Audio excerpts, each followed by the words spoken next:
الحمدللہ رب العالمین والصلاة والسلام علی سید المرسلین اما بعد فاعوذ باللہ من الشیطان الرجیم بسم اللہ الرحمن الرحیم الصلاة والسلام علیک یا رسول اللہ وعلی آلک واصحابک یا حبیب اللہ. محترم سامعین السلام علیکم ورحمۃ اللہ وبرکاتہ. 3 جمادی الاول 1443 ہجری 8 دسمبر 2021 یوم الاربعاء چہار شنبہ وینسڈے بدھ. پارہ پہلا الف لام میم سورہ بقرہ آیت نمبر 36. اور ہماری تفسیر کا جو یہ قسط ہے، یہ آڈیو، یہ 400 الحمدللہ 400واں آڈیو ہے. یہ الحمدللہ اللہ کا جتنا احسان مانو کم ہے. بے شک اس کے احسانات تو ہم کیا مانیں گے، پر مجھ گناہ گار پر اتنا بڑا کرم کیا کہ اپنے کلام پاک کے تعلق سے اتنا کچھ بولنے کا مجھے موقع عنایت فرمایا کتابوں کے ذریعے سے. کیا 400 آڈیو بن رہے ہیں اور اب تک 36 آیت بھی مکمل نہیں ہوئی ہے. اس کلام پاک کی اس خاصیت دیکھیے، اس کیا کہیں، اس کی فضیلت دیکھیے. جتنا بولا جائے، میں نے بار بار کہا، کم ہی ہے. اور یہ مجھ گناہ گار سے اللہ نے ایسا کرم فرمایا کہ 400 آڈیوز ہو گئے. الحمدللہ رب العالمین علی کل حال. پتہ نہیں یہ سلسلہ کتنا چلے گا، کہاں تک چلے گا، اللہ مکمل فرمائے. کاش. آمین بجاہ نبی الامین صلی اللہ علیہ وسلم. اور آپ سب کو مبارکباد کہ آپ نے بھی جو لگاتار سن رہے ہیں 400 آڈیوز، یعنی اگر ان کو منٹوں میں گنے تو ہمارے کئی مہینے اس میں ہو جائیں گے. جو صرف ہماری یہ جو دنوں کی منٹوں کی گنتی ہے، یہ خاص قرآن پاک کی سماعت میں گزرے ہیں. الحمدللہ. کاش اللہ قبول فرما لے. آمین بجاہ نبی الامین صلی اللہ علیہ وسلم. درود پاک پڑھ لیں. اللہم صلی علی سیدنا مولانا محمد وعلی آل سیدنا مولانا محمد وبارک وسلم. صلاۃ و سلام علیک یا رسول اللہ. اب چاہتا تو یہ تھا کہ میں اس کو مختصر کروں، پر مختصر میں کر نہیں سکتا. یہ موضوع ایسا ہے کہ ہم اہل سنت جو ہیں اس پر ڈٹے رہیں گے اور اس کو خوب بیان کریں گے. یہ دوسرے فرقوں میں ہوتا ہے جو اللہ والوں کے فضائل سے، ان کے مراتب سے چڑھتے ہیں. اللہ اللہ کرو، اللہ یہ سب کیا نبیوں کی باتیں کیا ہے، ان کا ایک مرتبہ تھا، کام تھا، ہو گیا ختم، بس اب اللہ اللہ. یہ دوسری جگہ، ہمارے یہاں نہیں ہوتا. ہم تو بھائی یہ اللہ والوں کی محبت میں ڈوبے رہیں گے انشاءاللہ. ان کی شان بیان کرتے رہیں گے، ان کے فضائل بیان کرتے رہیں گے، اور یہی دعا کریں گے کہ یہ فضائل بیان کرتے ہوئے ہی، اللہ والوں کی وفاداری کرتے ہوئے ہی ہمیں موت آئے. آمین بجاہ نبی الامین صلی اللہ علیہ وسلم. تو یہاں بھی اس وقت جو ہمارا موضوع چل رہا تھا تفسیر کا، اس میں حضرت آدم علیہ السلام کا جنت سے نکلنا، جنت سے آپ کا زمین پر تشریف لانا، اس کے بارے میں کچھ عرض کرنا چاہوں گا. اور یہ کچھ نہیں ہے، بہت کچھ ہے انشاءاللہ، اور بڑی بڑی پیاری پیاری باتیں ہیں اس میں. سب سے پہلے تو ایک حدیث پاک جو ہے، یہ ایک حدیث نہیں ہے، 2-3 حدیثیں ہیں جس کو الگ الگ اسناد سے تفسیر در منصور میں حضرت امام جلال الدین سیوطی رحمۃ اللہ تعالی علیہ نے نقل فرمائی ہے. تفسیر در منصور جلد اول صفحہ نمبر 291. اسی آیت کے تحت میں آپ نقل فرماتے ہیں. یہ حدیث پاک اور بھی آگے بھی کئی روایتیں، یہ ہم ایک ہی روایت سے کام چلائیں گے انشاءاللہ، وہی میں بیان کرنے کی کوشش کرتا ہوں. اور جو میں نے پہلے اوپر ایک حدیث پاک بیان کی تھی کہ حضور اکرم صلی اللہ علیہ وسلم نے فرمایا آدم علیہ السلام سے مجھے 2 چیزوں پر فضیلت حاصل ہے، وہ بھی اسی صفحے پر ہے، صفحہ نمبر 291 اور 90 پر بھی ہے غالباً. تفسیر در منصور جلد اول والیوم 1 پیج نمبر 291. ٹھیک ہے، ابھی اس حدیث پاک میں آگے چلتے ہیں. آپ پہلے تو یہ بیان کرتے ہیں یہ حدیث پاک لکھی کس کس نے ہے. یہ حدیث شریف بخاری شریف، مسلم شریف، ابو داؤد، ترمذی، نسائی، ابن ماجہ، غالباً یعنی کہ صحاح ستہ کی تمام کتابوں میں موجود ہے یہ حدیث پاک. اور امام بہقی نے بھی اسے نقل فرمایا. سب لکھنے کے بعد اب آپ نقل کرتے ہیں حدیث شریف کو حضرت ابو ہریرہ رضی اللہ تعالی عنہ سے. یہ حدیث پاک نقل روایت ہے. آپ کہتے ہیں کہ ان رسول اللہ صلی اللہ علیہ وآلہ وسلم، حضور اکرم نے ارشاد فرمایا کہ موسیٰ علیہ السلام اور آدم علیہ السلام ان دونوں کے بیچ میں کچھ بات چیت ہوئی.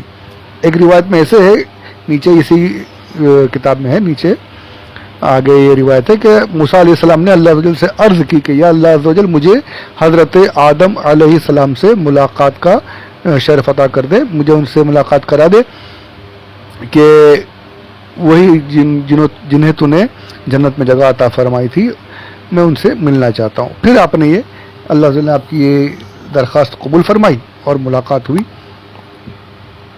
اور پھر یہ مکالمہ ہوا دونوں کے بیچ میں. کیا ہوا؟ موسیٰ علیہ السلام کے بارے میں آپ جہاں کہیں دیکھیں گے نا تو یہ جلال کا پہلو ضرور نظر آئے گا آپ کو. بہت سی جگہوں پر قرآن پاک میں بھی صاف صاف موجود ہے کہ حضرت خضر علیہ السلام کا جو واقعہ ہے اس میں کئی جگہ آپ نے صاف صاف کہا تھا ایک مرتبہ کہ آپ برداشت نہیں کر پائیں گے. یہ آپ کی جلالت کی طرف دلالت کرتا ہے کہ آپ بہت جلال والے تھے. جہاں دیکھیں گے آپ کو جلال ضرور نظر آئے گا، اور یہ جلال کو اللہ نے پسند فرمایا ہے. یہ موسیٰ علیہ السلام کی ہی شان ہے، نبی کی ہی شان ہے کہ وہ اللہ عز و جل کے ساتھ میں انبیاء کے ساتھ اس طریقے سے پیش آئے، یعنی جلال کے ساتھ. اور کوئی کرے اس کی کوئی اوقات نہیں، کوئی حیثیت نہیں. اللہ کہاں سے کہاں رکھ دے. کوئی اگر یہ بولے کہ میں بھی جلال والا ہوں اور اللہ کے سامنے کچھ بھی معاذ اللہ رب العالمین بولنے کی جرات کرے، وہ کافر ہے. اللہ کے سامنے ہمیں، اللہ عز و جل کے سامنے ہماری اوقات ہی نہیں. ہم جتنا گریں گے اتنا ہی بڑھیں گے انشاءاللہ. کوئی یہ نہیں کہہ سکتا. وہ جلال جو ہے، یہ جو آج کل کے جاہل صوفی بنے گھوم رہے ہیں، وہ جو یہ سب اگر دعوے کرتے ہیں نا تو غلط دعوے کرتے ہیں. ہاں جو پھر وہ مجذوب وغیرہ ہو گئے وہ سب ایک الگ طرف چلے جائیں گے. وہ موضوع دوسرا ہے. جذب کی کیفیت میں بہت کچھ زبان سے نکلتا ہے. وہ اللہ وہ خود وہ ایک اللہ کی طرف سے ہی عطا ہوتی ہے. وہ تو وہ اس طرف میں میرا اشارہ نہیں ہے. میرا یہ جاہل جو بنے ہوئے ہیں، جو گمراہ کر رہے ہیں لوگوں کو، ان کی طرف میں کہنا چاہتا ہوں. خیر، اللہ تعالی سے جاہلوں سے ہمیں بچائے. آمین بجاہ النبی الامین صلی اللہ علیہ وسلم. تو یہاں موسیٰ علیہ السلام اور حضرت آدم علیہ السلام اس کی ملاقات ہوئی. موسیٰ علیہ السلام نے آدم علیہ السلام سے کہا فحج آدم موسیٰ. موسیٰ علیہ السلام نے آدم علیہ السلام سے بحث شروع کی. قال موسیٰ انت آدم الذی اغویت الناس واخرجتهم من الجنہ. ایک جگہ پر اس طریقے سے بھی کہ آپ کو اللہ عز و جل نے، آپ وہی آدم ہے نا کہ جسے اللہ نے اپنے ہاتھوں سے بنایا، اپنی روح آپ میں ڈالی گئی، آپ کو جنت میں مقام عطا فرمایا، آپ کو تاج خلافت عطا فرمایا، آپ کو حضرت حوا سے آپ کو نوازا، جنت میں جہاں چاہیں وہاں کھانے کی اجازت دی. سب آپ نے گنایا، روایتوں میں موجود ہے. موسیٰ علیہ السلام نے ایسے کہا پہلے، اور پھر کہتے کہ آپ نے کیا کیا؟ آپ نے خود تو نکلے ہی، ہم سب کو بھی باہر نکال دیا جنت سے. خود تو جنت سے نکلے، ہم سب کو بھی جنت سے نکال دیا. اگر آپ وہاں رہتے تو پھر ہم بھی جنت میں رہتے. آپ نے ایسا کیوں کیا؟ خود تو نکلے ہی نکلے. اغویت الناس واخرجتهم من الجنہ. آپ وہ ہیں کہ جنت سے خود بھی نکلے اور لوگوں کو بھی باہر نکال دیا، جنت سے نکال دیا. موسیٰ علیہ السلام کی یہ بات سن کر آدم علیہ السلام بھی، اب وہ بھی نبی ہے بھائی، کہتے ہیں انت موسیٰ، تو موسیٰ ہو نا، الذی اعطاک اللہ علم کل شیء واصطفاک برسالتی. اللہ نے تمہیں اپنے وقت کا سارا علم عطا فرمایا، تمہیں اپنی رسالت سے چنا، تمہیں چن کر رسالت عطا فرمائی. کہاں ان کے بھی انعامات گنائے اللہ نے تمہارے لیے. آدم علیہ السلام نے کہ تمہارے لیے دریا میں راستے کھول دیے، تمہارے لیے فرعون کو غرق کر دیا، فرعون کے گھر میں تمہاری جو ہے پرورش ہوئی. تم وہی موسیٰ ہو نا؟ تو انہوں نے کہا ہاں میں وہی موسیٰ ہوں. اب آپ کیا کہتے ہیں؟ تم اتنے نبی ہو، مجھے کہہ رہے ہو کہ میں جنت سے کیوں نکلا، لوگوں کو جنت سے کیوں نکالا. فَتَلُومُنِي عَلَىٰ أَمْرٍ قُدِّرَ عَلَيَّ قَبْلَ أَنْ أُخْلَقَ. تم اس بات پر مجھے ملامت کر رہے ہو، اس بات پر مجھے کہہ رہے ہو جو بات میری تخلیق سے بہت پہلے ہی مقدر کر دی گئی تھی، بہت پہلے ہی لکھا جا چکا تھا کہ میں جنت سے نکلوں گا. اس بات پر مجھے ملامت کر رہے ہو. کیا یہ صحیح ہے؟ حدیث پاک میں کہ موسیٰ ہم خاموش ہو گئی. آپ کا یہ حجت سن کر آپ خاموش ہو گئے کہ یہ پہلے ہی مقدر ہو چکا تھا. ایک حدیث میں آگے روایت میں یہ بھی ہے کہ آدم علیہ السلام نے فرمایا کہ اے موسیٰ تم وہ ہو نا جسے توریت ملی. توریت کب لکھی گئی؟ کہا بہت پہلے لکھی گئی. اس میں یہ بات لکھی گئی تھی کہ نہیں کہ میں جنت سے نکلوں گا؟ ہاں ضرور لکھی گئی. تو جو بات پہلے سے لکھی جا چکی ہے وہی بات ہونی ہے، تو اس پر مجھے ملامت کیوں کی جا رہی ہے؟ اس پر تو مجھے بول نہیں سکتے. یہ تو پہلے ہی مقدر ہو چکا تھا کہ مجھے یہ کرنا ہے، مجھ سے یہ خطا اجتہادی ہوگی، مجھ سے یہ لغزش ہوگی اور میں جنت سے نکلوں گا. تو موسیٰ علیہ السلام خاموش ہو گئے. تو یہاں پر یہ روایت نقل میرا بیان کرنے کا مقصد یہ ہے کہ یہ جو کچھ ہے یہ اللہ کی قدرت ہے، اللہ کی حکمت ہے. اللہ عز و جل یہ چاہتا تھا کہ یہ چیزیں ہوں، اب وہ راستے بنے. تو اس میں آپ آدم علیہ السلام کو اگر کوئی کہتا ہے کہ آدم علیہ السلام کی وجہ سے ہم نکلے، وہ کافر ہے میری نظر میں.